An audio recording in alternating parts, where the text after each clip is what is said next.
जब पहली बार आदरणीय मायावती जी मुख्यमंत्री बनी थी उत्तर प्रदेश की, तब की कविता है। लेकिन आज भी कितनी जरूरी है ये इसलिए मैं आपको सुनाना चाहता हूं, आप समझेंगे। और वो पहली बार अपने समर्थन से नहीं थी, भारतीय जनता पार्टी के समर्थन से थी।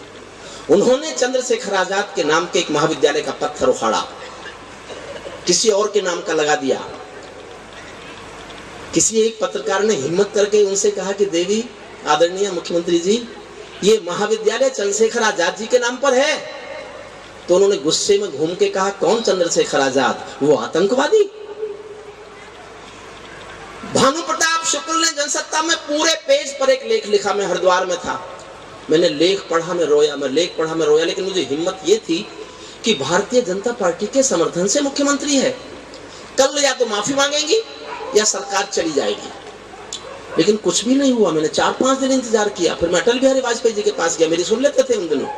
मैंने कहा, आपकी सरकार, आपके समर्थन की सरकार चंद्रशेखर आजाद को आतंकवादी बताती है। वाजपेयी साहब बोले ही नहीं। मैंने बहुत जिद की, कुछ भी कई बार क्रोधा, तो धीरे से बोले, तो तू चाहता है हम सरकार गिरा दें? मैंने कहा ना, मत गिराओ। मैं अडवाणी जी के पास गया, वो भी नहीं बोले। तो मैं दोनों से एक बात कह के आया, चुप रहना आपकी मजबूरी हो सकती है, मेरी कोई मजबूरी नहीं है। मैं जनता के बीच एक कविता लेके जा रहा हूं। साहब मुझे प्यार से सुनना, मैं जनता के प्यार का बनाया हुआ कवि हूं। जनरल साहब मुझसे कह रहे थे, पिछली बार हमने तुमको चुनाव लड़ाने की कोशिश की, आप तो पार्टी में आते नहीं है, सांसद बन जाते, हो सकता है तुम भी मंत्री बन जाते। माफ कीजिए साहब, प्रवीण की ये जनता जो मुझे बहुत प्यार करती है, मैं एक गर्वोक्ति कभी नहीं करता, लेकिन जीवन में पहली बार बोल के जा रहा हूं, मुझे कोई दुख नहीं है चुनाव ना लड़ने का, क्योंकि सांसद तो 542 हैं, हरिओम पंवार तो हिंदुस्तान में एक है।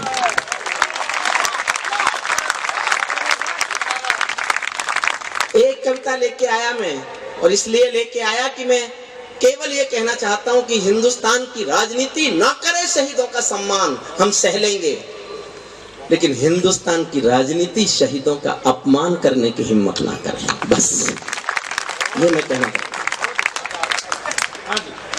मन तो मेरा भी करता है झूमू नाचूं गाऊं में, मन तो मेरा भी करता है झूमू नाचूं गाऊं में, आजादी की सौगातों पर 100 गीत सुनाऊं मैं, लेकिन शबनम वाला वातावरण कहां से लाऊं मैं, मेघ मल्हारों वाला अंतःकरण कहां से लाऊं मैं दामन में दर्द तुम्हारे अपने लेकर बैठा हूं, आजादी के टूटे फूटे सपने लेकर बैठा हूं, धाब जिन्होंने भारत माता को गहरे दे रखे हैं, उन लोगों को जेड सुरक्षा के पहरे दे रखे हैं, उन लोगों को।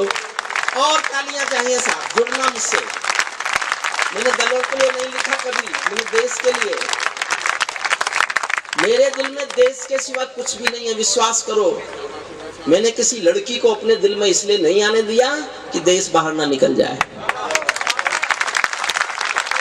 मन तो मेरा भी करता है झूमू नाचूं गाऊं में, घाव जिन्होंने भारत माता को गहरे दे रखे हैं, उन लोगों को जेड सुरक्षा के पहरे दे रखे हैं, जो भारत को बर्बादी की हद तक लाने वाले हैं, वे ही स्वर्ण जयंती का पैगाम सुनाने वाले हैं, वे ही स्वर्ण जयंती का पैगाम सुनाने। कविता शुरू करता हूँ साहब। आजादी लाने वालों का तिरस्कार तड़फाता है, आजादी लाने वालों का तिरस्कार तड़फाता है, बलिदानी पत्थर पर थूका बार बार तड़फाता है, इंकलाब की बलबेदी भी जिससे गौरव पाती है, आजादी में उस शेखर को भी गाली दी जाती है, आजादी में उस शेखर को भी गाली दी जाती है। मैं दिनकर की परंपरा का चारण हूँ, भूषण की शैली का अल्प उदाहरण हूँ, इसीलिए मैं दरबारों के गीत नहीं गा सकता हूँ, मैं पीड़ा की चीखों में संगीत नहीं ला सकता हूँ, मैं पीड़ा की चीखों में संगीत, इसीलिए मैं दरबारों के गीत नहीं गा सकता हूँ, मैं पीड़ा की चीखों में संगीत नहीं ला सकता हूँ। इससे बढ़कर और शर्म की बात नहीं हो सकती थी, इससे बढ़कर और शर्म की बात नहीं हो सकती थी, आजादी के परवानों पर घात नहीं हो सकती थी, कोई बलिदानी शेखर को आतंकी कह जाता है, पत्थर पर से नाम हटाकर कुर्सी पर रह जाता है, पत्थर पर से नाम हटाकर। पत्थर पर से नाम हटाकर कुर्सी पर रह जाता है। गाली की भी कोई सीमा है, कोई मर्यादा है, गाली की भी कोई सीमा है, कोई मर्यादा है। ये घटना तो देशद्रोह की परिभाषा से ज्यादा है। मेरी आंखों में पानी है, सीने में चिंगारी है, राजनीति ने कुर्बानी के दिल पर ठोकर मारी है। सारे वतन पुरोधा चुप थे, कोई कहीं नहीं बोला। कविता का सौंदर्य केवल ये है प्रवीण, शहीदों की आत्मा ने सबने सुना होगा कि आज एक मुख्यमंत्री चंद्रशेखर आजाद को आतंकवादी बोल रहा है, सरेआम आतंकवादी कहा जा रहा है। उन शहीदों की आत्माओं पर क्या गुजरी होगी, ये इस कविता का सौंदर्य बोध है, मैं इसलिए सुनाना चाहता था, सुनिएगा। बहुत सारे वतन पुरोधा चुप थे, कोई कहीं नहीं बोला, लेकिन कोई ये ना समझे कोई खून नहीं खोला। सुनकर बलिदानी बेटों का धीरज डोल गया होगा, मंगल पांडे फिर शोणित की भाषा बोल गया होगा, मंगल पांडे फिर शोणित की भाषा बोल गया होगा। सुनकर हिंद महासागर की लहरें तड़प गई होंगी, शायद बिस्मिल की गजलों की बहरें तड़प गई होंगी। नील गगन में कोई पुच्छर तारा टूट गया होगा, अशफाकुल्लाह की आंखों में लावा फूट गया होगा, अशफाकुल्लाह की आंखों में लावा अशफाकुल्लाह की आंखों में लावा फूट गया होगा। भारत भू पर मरने वाला टोला भी रोया होगा, इंकलाब का रंग बसंती चोला भी रोया होगा। चुपके चुपके रोया होगा संगम तीरथ का पानी, आंसू आंसू रोई होगी धरती की चूनरधानी। एक समंदर रोई होगी भगत सिंह की कुर्बानी। एक पंक्ति सौंपता हूँ, आपकी संवेदनाओं को सौंपता हूँ, आपको देश को प्यार करने की भावना को सौंपता हूँ। उस पर आप सब मुझे नवाज देना, इससे ऐसा लगे मुझे कि आप सचमुच सचमुच शुद्ध कविता सुन रहे हैं, शुद्ध कवि सम्मेलन सुन रहे हैं। फिर दोहराता सुन रहे हैं। चुपके चुपके रोया होगा संगम तीरथ का पानी, चुपके चुपके रोया होगा संगम तीरथ का पानी। आंसू आंसू रोई होगी धरती की चूनरधानी, एक समंदर रोई होगी भगत सिंह की कुर्बानी। क्या ये ही सुनने की खातिर फांसी झूले सेनानी, क्या ये ही सुनने की खातिर, क्या ये ही सुनने की खातिर फांसी झूले सेनानी। जहां मरे आजाद पार के पत्ते खड़ गए होंगे। बहुत गुस्सा था साहब, ये तो कमाल ही कर दिया है। बहुत गुस्सा था मुझे, मैं बरसात में भीगा 3 घंटे इसलिए कि मेरे आंसू कोई ना देखे। मैंने गुस्सा कैसे जाहिर किया, अगर मेरे गुस्सा जाहिर करने का तरीका आपको पसंद आ जाए तो मुझे एक बार इतनी तालियों से नवाज देना कि मैं भूलूं न जीवन भर ना भूलूं कि शालीमार गार्डन में चंद्रशेखर आजाद पार्क में मैंने कविता सुनाई थी। लोगों ने मुझे इतने प्यार से सुना था, इतने प्यार से नवाजा था मेरे गुस्से को। अपने गुस्से पर मोहर चाहता हूँ। मैं अनुरोध कभी भी नहीं करता जनता से, लेकिन आज अनुरोध कर रहा हूँ। मैं चंद्रशेखर आजाद नाम के पार्क में हूँ और यहाँ से यादगार तालियां लेके जाना चाहता हूँ। सुनना। जहाँ मरे आजाद पार्क के पत्ते खड़ गए होंगे, जहाँ मरे आजाद पार्क के पत्ते खड़ गए होंगे, कहीं स्वर्ग में शेखर जी के बाजू फड़क गए होंगे। शायद पल दो पल को उनकी निदिया भाग गई होगी, फिर पिस्तौल उठा लेने की इच्छा जाग गई होगी, फिर पिस्तौल उठा ले।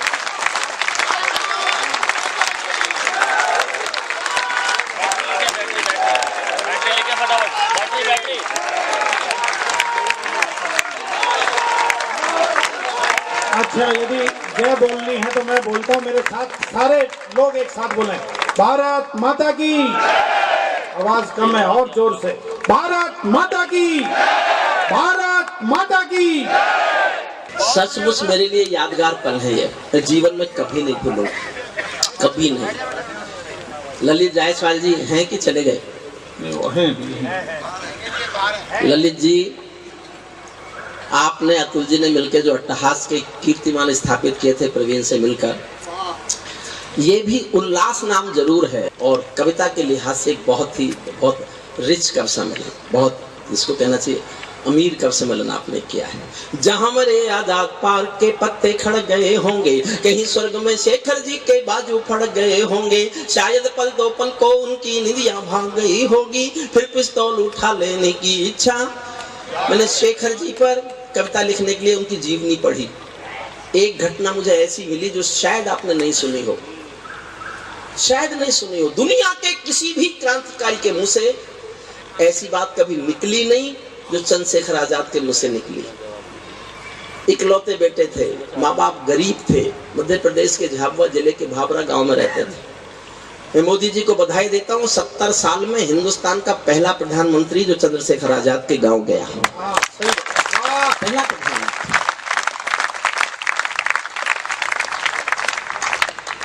गांव में रहते थे, गरीब थे, माता पिता, कोई भाई बहन नहीं था। चंद्रशेखर आजाद खजाने लूटते थे, आजादी की लड़ाई के लिए पैसे की जरूरत थी। एक बार किसी ने, गांव वाले ने आके उनसे ये कहा कि शेखर, तुम जानते हो तुम्हारे माँ बाप की हालत क्या है? घर में रोटी के लिए अन्न नहीं है, माँ बाप के भूखे मरने की नौबत है। कम से कम इस संदूक में से इतना पैसा तो घर भेज दो कि माँ बाप रोटी खा लें। तो चंद्रशेखर आजाद ने 2 वाक्य बोले। एक वाक्य बोलते समय उनकी आंखें गीली थी, तुरंत अगला वाक्य बोलते समय उनकी आंखों के डोरे लाल थे। पहला वाक्य आंखें गीली करके बोले, क्या क्रांतिकारियों माँ बाप सिर्फ मेरे हैं और क्रांतिकारियों के नहीं है? और साहब, जीवन भर याद रखना, मैंने जिस दिन से पढ़ा मुझे लगा मेरे लिए देश ऐसा ही शहीद हो सकता है। अगले ही पल आंखें लाल करके कहा कि तुम उनको रोटी नहीं खिला सको तो मुझे खबर करने आना। मैं किसी दिन रात के अंधेरे में गांव आऊंगा और दोनों के सीने में अपने पिस्तौल की 2 गोली उतार के चलाऊंगा। इसको राजनीति आतंकवादी बताई थी। मैं शेखर पर आधी मिनट बोलता हूं, केवल आधी मिनट में नई पीढ़ी को बताना चाहता हूं क्या था चंद्रशेखर आजाद। शेखर महायज्ञ का नायक, गौरव भारत भूखा है। शेखर महायज्ञ का नायक, गौरव भारत भूखा है। जिसका भारत की जनता से रिश्ता आज लहू का है। जिसके जीवन के दर्शन ने हिम्मत को परिभाषा दी। जिसके पिस्टल की गोली ने इंकलाब को भाषा दी। जिसने धरा गुलामी वाली क्रांति निकेतन कर डाली।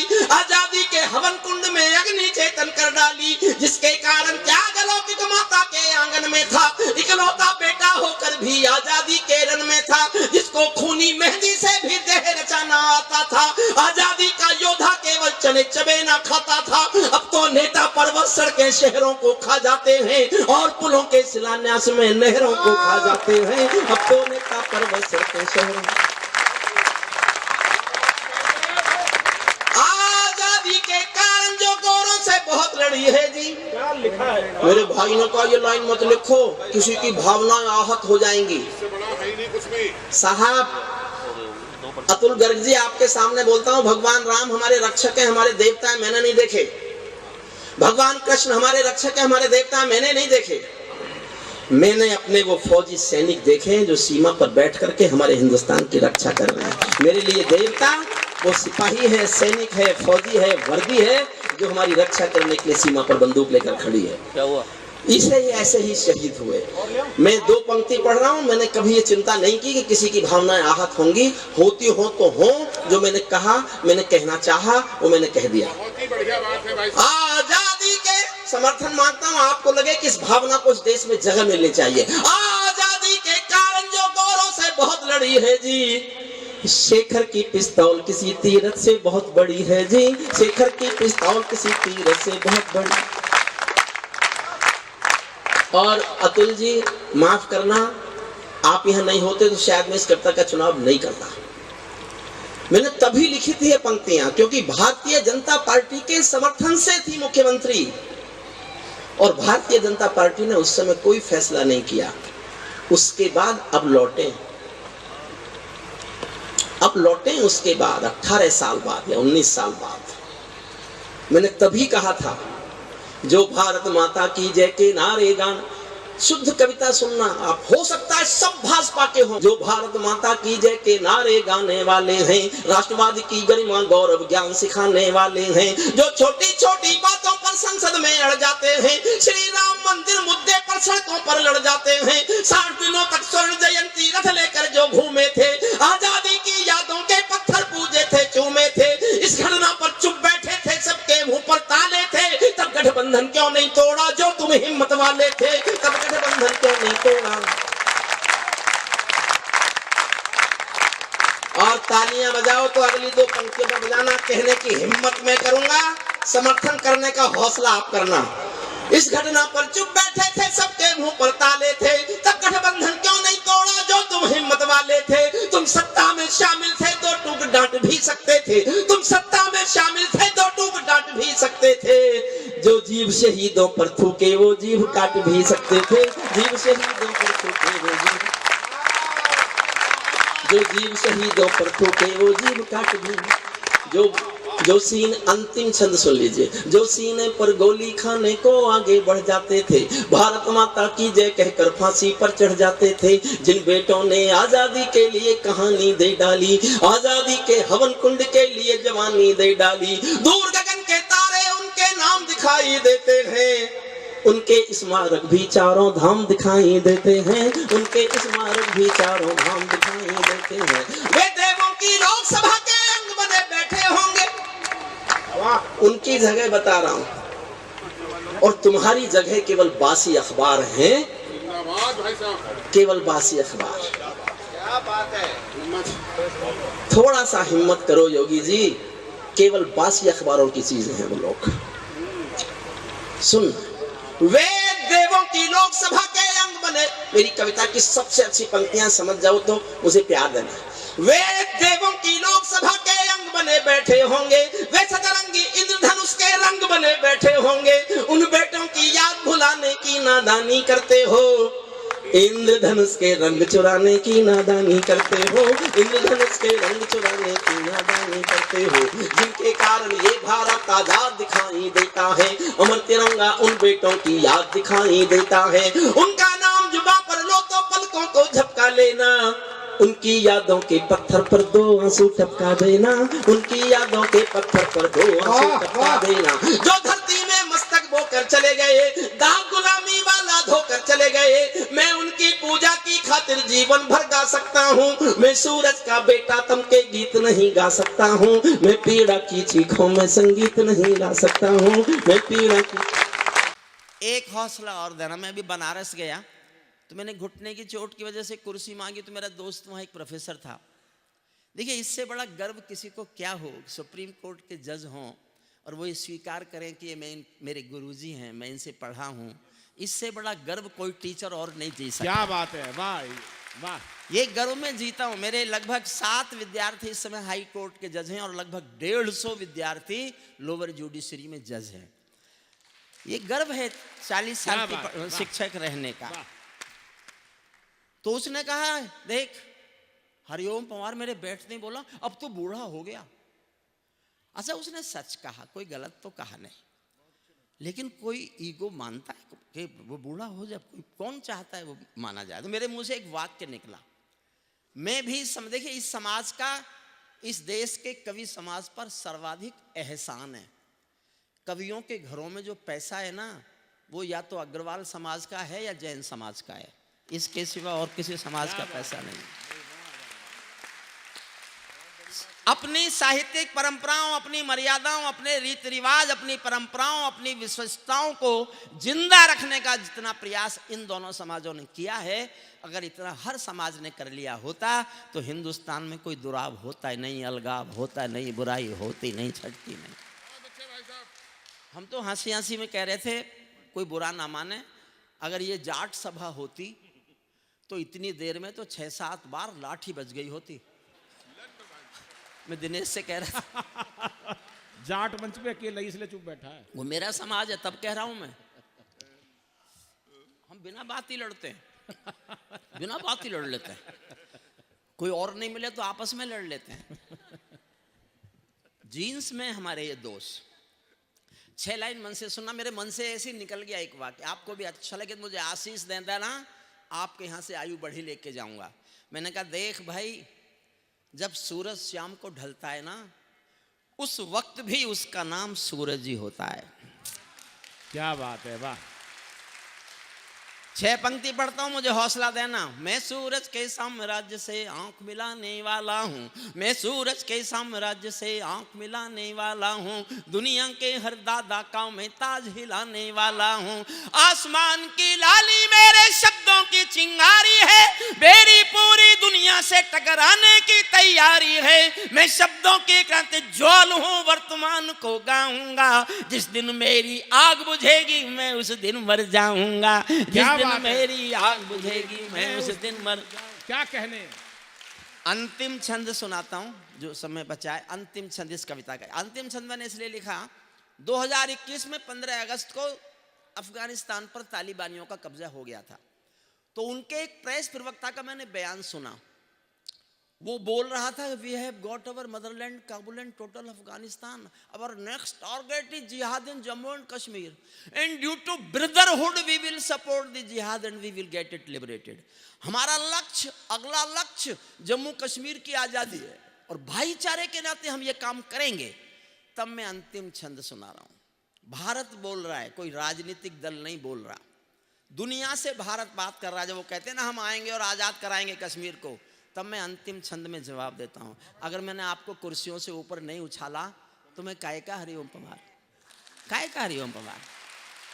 मन करे तो अपने को रोकना मत। मैं अपने छोटे भाइयों का बहुत आभारी हूं, मुझसे सब अच्छा पढ़ते हैं, लाड़ प्यार मुझे करते हैं। बड़े का आदर इस देश की परंपरा है, तो उस परंपरा में मेरा कर। क्या बात है, एक बार जोरदार तालियां दद्दू के लिए। वाह। तालिबानो अपने घर में नाचो कूदो खेल करो, तालिबानो अपने घर में नाचो कूदो खेल करो, जिससे चाहो जंग करो तुम, जिससे चाहो मेल करो, लेकिन मेरे कश्मीर के सपन देखना बंद करो। पाकिस्तानी गरम तवे पर हाथ सेकना बंद करो, पाकिस्तानी गरम तवे पर हाथ सेकना बंद करो। तालिबानी अब्बा चाचा जो भारत में आएंगे, तालिबानी अब्बा चाचा जो भारत में आएंगे, ओसामा की तरह समंदर में दफनाए जाएंगे। ओसामा की तरह समंदर में दफनाए, ओसामा की तरह समंदर में दफनाए जाएंगे। हम घाटी में आतंकी अभियान कुचल कर रख देंगे, कोयल के घर कौवों का अरमान कुचल कर रख देंगे। बहुत जोश में पढ़ूंगा, बहुत जोश में सुनना और बहुत जोश में प्रतिक्रिया देना अपनी। हम घाटी में आतंकी अरमान कुचल कर रख देंगे, कोयल के घर कौवों के अरमान कुचल कर रख देंगे। जो घुसपैठी घाटी में बारूदी गरम हवा देंगे, जो घुसपैठी घाटी में बारूदी गरम हवा देंगे, हम उनको जन्नत की 70 हूरों से मिलवा देंगे। हम उनको जन्नत की 70 हूरों से मिलवा। ये बात भाई क्या कहने। वाह वाह वाह वाह वाह। भारत माता की।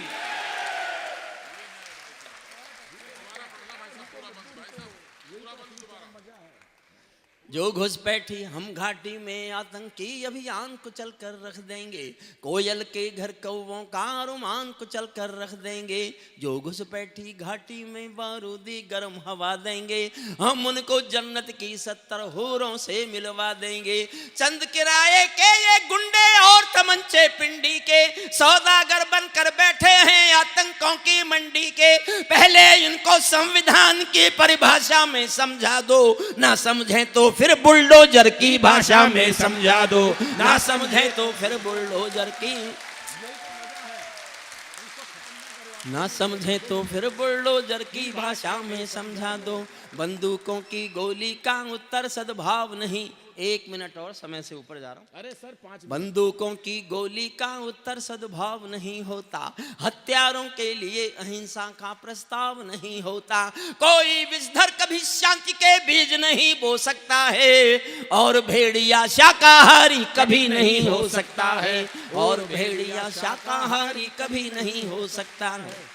धरती पर हत्यारी बंदूकों ने तर्पण नहीं किया, धरती पर हत्यारी बंदूकों ने तर्पण नहीं किया। दुनिया में आतंकवाद ने कभी समर्पण नहीं किया। ये केवल कुचला जाता है, दूजी राह नहीं होती। संकल्पों के निर्णय को जग की परवाह नहीं होती। जिस दिन भारत आतंकों पर पूर्ण विजय पा जाएगा, उस दिन पाकिस्तान हमारे चरणों में आ जाएगा। उस दिन पाकिस्तान हमारे चरणों में आ जाएगा। जय हो। भारत ने हर समझौते का आदी बनना। आज 2 अक्टूबर है, नेहरू जी, गांधी जी का जन्मदिन है, लाल बहादुर शास्त्री जी का जन्मदिन है। लेकिन मैं बहुत भरे मन से एक पंक्ति पढ़ना चाहता हूँ, और ये मैंने इसलिए लिखी कि मैं नहीं बोलूंगा तो शायद कोई बोलेगा नहीं। बाकी सारे कवि शादीशुदा हैं, इतनी हिम्मत कर नहीं सकते। मैं अकेला हूं तो कर सकता हूं। आपको लगे कि ये बोलने की जरूरत आ गई है, मैं गांधी जयंती पर बोल रहा हूं। मेरी मजबूरी समझना, अगर मैंने 47-48 के पार्टीशन के डॉक्यूमेंट नहीं पढ़े होते तो मैं ये लाइन नहीं लिखता। मैंने जब लिखी तो मुझे लगा मुझसे गलती हो गई। मैं भूखा रहा 3-4 दिन, लेकिन फिर मुझे लगा कि मैं नहीं बोलूंगा तो कोई बोलेगा नहीं, इसलिए मैंने डरना छोड़ दिया। आपके आगे इस अग्रवाल समाज के श्रेष्ठ अधिवेशन में मैं पढ़ रहा हूं वो पंक्ति। आपको लगे कि मैंने कोई गलती नहीं की तो मुझे इतनी ताकत दे देना कि आज के बाद मैं डरूं ही नहीं, मैं पूछूं नहीं कि मैं डरूं कि नहीं डरूं। और आप सब चुप रह गए तो मैं मान लूंगा मैंने गलत लिखा है, मैं कल से नहीं पढ़ूंगा, आपको वचन दे के जाता हूं। लेकिन आपको लगे कि कोई गलती नहीं की आपने, तो मुझे इतनी शक्ति देना कि मैं कल से डरना बंद कर दूं। सुनिएगा, भारत ने हर समझौते का आदि बन, समझ कर उठाना तालियां। भारत ने हर समझौते का आदि बनना छोड़ दिया, भारत ने हर समझौते का आदि बनना छोड़ दिया। कुछ बातों में हमने बापू गांधी बनना छोड़ दिया, कुछ बातों में हमने बापू गांधी, क्या बात है। कुछ बातों में हमने बापू गांधी बनना छोड़ दिया। धरती अंबर और समंदर को ये भाषा समझा दो, दुनिया के हर पंच सिकंदर को ये भाषा समझा दो। अब खंडित भारत माँ की तस्वीर नहीं होने वाली, अब खंडित भारत माँ की तस्वीर नहीं होने वाली। कश्मीर किसी के अब्बा की जागीर नहीं होने वाली, कश्मीर किसी के अब्बा की जागीर नहीं होने वाली।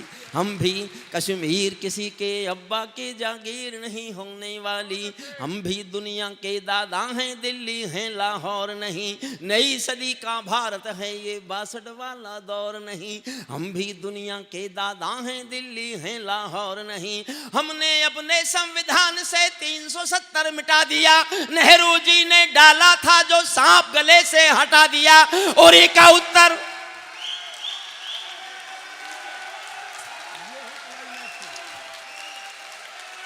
क्या बात है दत्तू, वाह। मैं 29 साल रोया, मैं 29 साल रोया हूं देश में 370 हटवाने के लिए। 29 साल चीखा मैं कश्मीर की कविता लेकर, तब हुआ। और जितना जोश आप में है, अगली 2 पंक्तियों में इससे ज्यादा जोश देखना चाहता हूं, इससे ज्यादा जोश मैं देख के जाना चाहता हूं। मेरी याद बनेगी, मेरी याद बनाइए। हमने अपने संविधान से 370 मिटा दिया, नेहरू जी ने डाला था जो सांप गले से हटा दिया।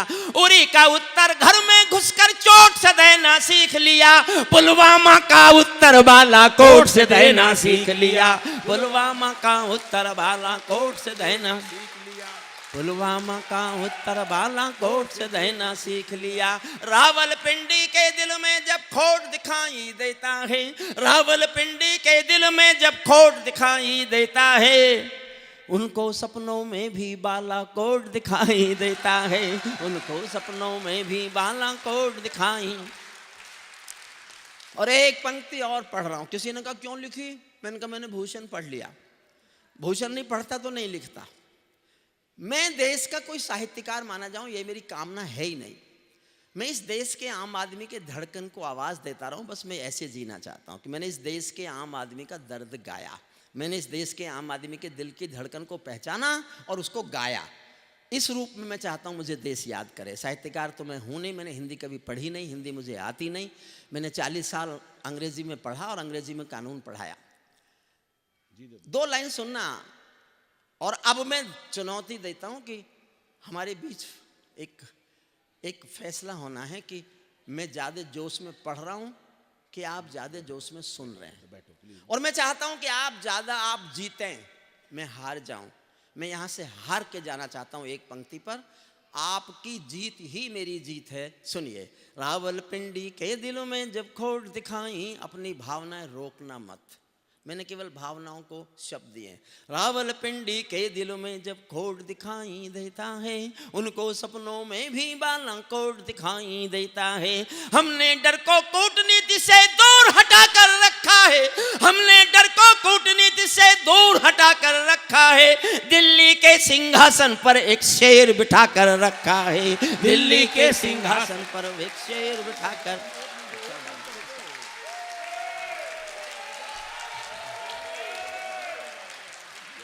तुलसी जी रस वाले बना देंगे। 2 लाइन और है, मैं बैठ गई। बहुत बहुत आभार आपका, मैं दिल से सबके सामने नतमस्तक होकर आपका आभार व्यक्त करता हूँ। जी जी,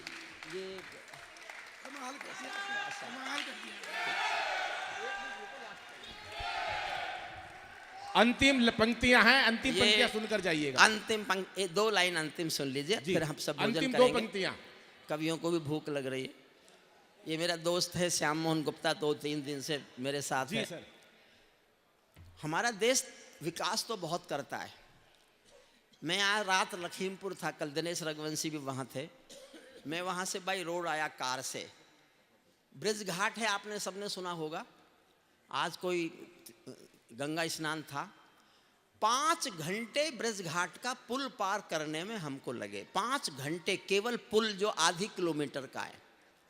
और ये पिछले 7 साल से मैं सुन रहा हूं कि हर अमावस्या और पूर्णमासी को वहां 5, 6, 7 घंटे का जाम लगता है।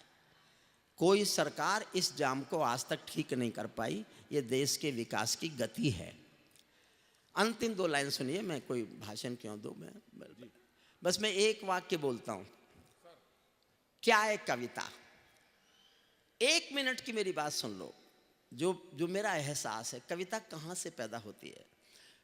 कहानी यह है कि एक बहुत अमीर महिला एक बहुत बड़ी कार में एक साड़ी की दुकान पर आई और दुकानदार से कहा कि मुझे जल्दी से एक सस्ती सी साड़ी दे दो, मेरी नौकरानी की बेटी की शादी होने वाली है। ये कोई खास बात नहीं है, अक्सर अमीर महिलाएं यही करती हैं।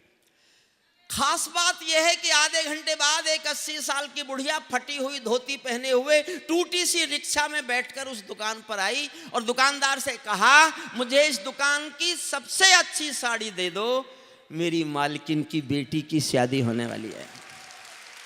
क्या बात है, वाह। ये उस गरीब महिला की अपनी मालकिन की बेटी के लिए खरीदने की जो सद्भावना है, जो संवेदना है, यही कविता है। यही कविता की आत्मा है, यही कविता का मूल। अंतिम 2 लाइन पढ़ता हूँ, जो अच्छा अग्रवाल समाज का है, प्रिय अग्रवंशी का है। उसने हम सबको ये अवसर दिया कि हम आप शिष्ट लोगों के सामने बैठ करके कविता पाठ सकें। सुनिएगा।